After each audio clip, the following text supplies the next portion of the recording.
Tobie Robitaille, cinematographer for Under the Banner of Heaven on FX and streaming on Hulu. I read an article with Dustin Lance Black, the creator. He said he spent 10 years working on this adaptation, obviously very close to the material. I would like, what kind of input did he have, or did, like, from a visual standpoint, and like, what were your conversations with him like initially about the show, I guess?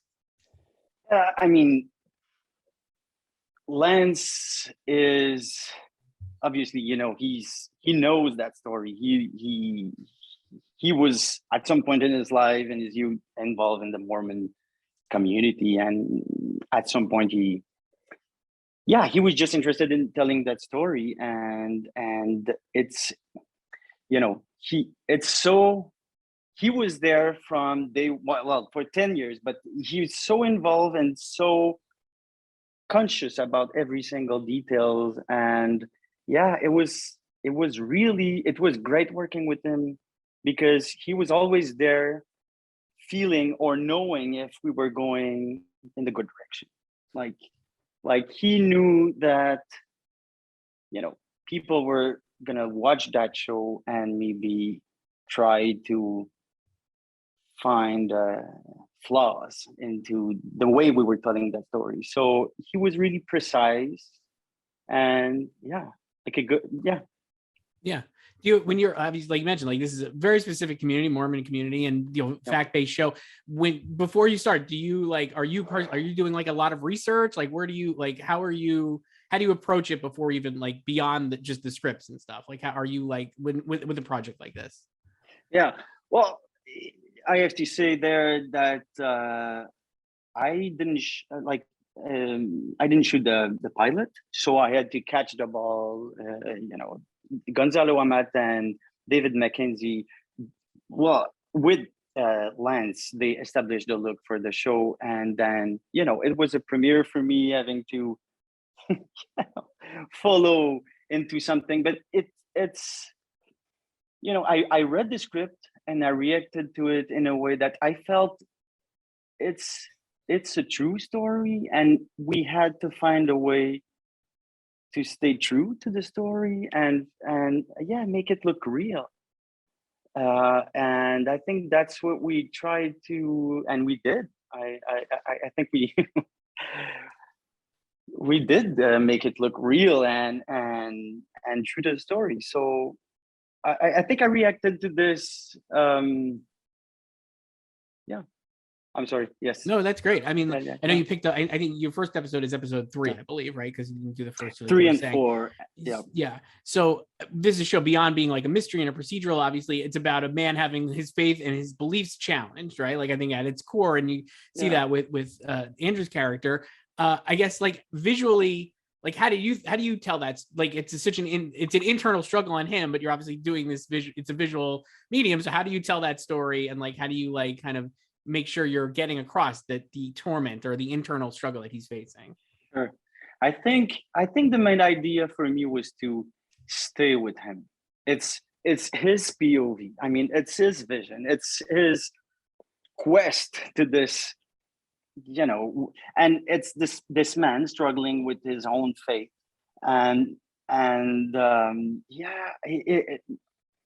If there's something that I did there, is it was like to keep with him, or to keep with, like, trying to put an image the way he was discovering everything and he was dealing with it. So it means put the camera really close to him sometime, and obviously we were shooting with many cameras, so sometimes you gotta work on longer lenses, but my goal was my feeling was to put the camera as close as I could to him. And I think it worked, because that's the way we feel it's true. We're there with him, we're discovering at the same time, not before. It's obviously you have this incredible actor, Andrew Garfield, an Oscar nominee this year. He's like he's like obviously an Emmy contender this year for this show. Working with him, I guess, what was that like? And maybe even more so, like, what surprised you about him and his commitment to the part? I come from the indie world. It was a first time for me doing American television, and not that I haven't worked with great actors, but these actors are just like incredibly good at what they're doing, and at like, and something that I must say is the way things were established, is we wanted to give the actors room, like room to play. So it was not, technically for me, it meant, yeah, for sure we were doing blockings, but really basic ones. Like it's almost as we were just talking about the scenes, maybe no positions for the actors, and then that was it. We had time to work and light. Maybe I think I yeah, the way to do this was for me to light the sets rather than the actors, and then we kind of let them play, as Lance said many times. We kind of let them play, and then you have, great actors, Andrew Garfield, and you understand why you're doing that. It's like it's just happening. Sometimes I was, it's big sets, great actors, you're into like the technical thing, and then you just pause for a second and it's like, wow, like this is just amazing. They're so good, and there's like the way he could, or they could, just feel it, and with no rehearsal. Sometimes it was just like, here's what we're gonna do, and that's it, boom, roll camera. So Amazing. Yeah. you gotta be rich. Yeah, I wanted to talk to you too about this is another big difference I think in the show, or from other procedurals or murder mysteries or whatever you want to call it. Brenda, obviously the victim, is a major force in the storytelling. You have a lot of scenes with her in flashback. Daisy Edgar Jones's character. Yep. How did you approach those scenes? Obviously, like you said, the show's from Andrew's POV, but I feel like those scenes with Brenda are really compelling, and like the performance is great, obviously. But I guess, how did you approach that visually and what you wanted to tell there? No, you're right. I mean, it's Pyrie's POV, or it's his story, but it's Brenda's too. And there's this part of the story that I mean, I'm not gonna say we don't see that much of that, but it's always glimpses, and they're very powerful. And I think it's a, I don't know what I can say right now, because Yeah, we don't have to spoil I don't it, want to say right? too Yeah. much, but she was involved in, can I say that, like graphic scenes, like the way it was done, and it's like she becomes more like a, um, not a dream, but a remembering of something. So I I think at some point when we get into like the episodes, it's her character becomes more, yeah, like a presence there, and yeah, I remember that we decided early not to shoot these flashbacks in a different way than we were doing the whole thing, again, in order to make it look grounded and real. And we could have, I guess, done differently, but it was the main idea, and just to go from like, to treat this whole story as a one, and like as a whole.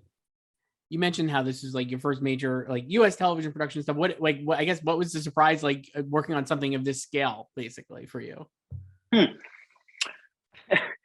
I would say that, yeah, I'm not gonna lie. Day one, I'm looking at that call sheet, and there's like hundreds of people there, and I'm, well, like, okay, and then you just go, and the moment you just say, okay, roll camera, then you realize it's the same thing. I mean, it's the same thing. It's just a different scale, and well, I don't know, I might be wrong, but that's the way I I imagined it, and I kind of like it, because it becomes, you're thinking about those great films and series, and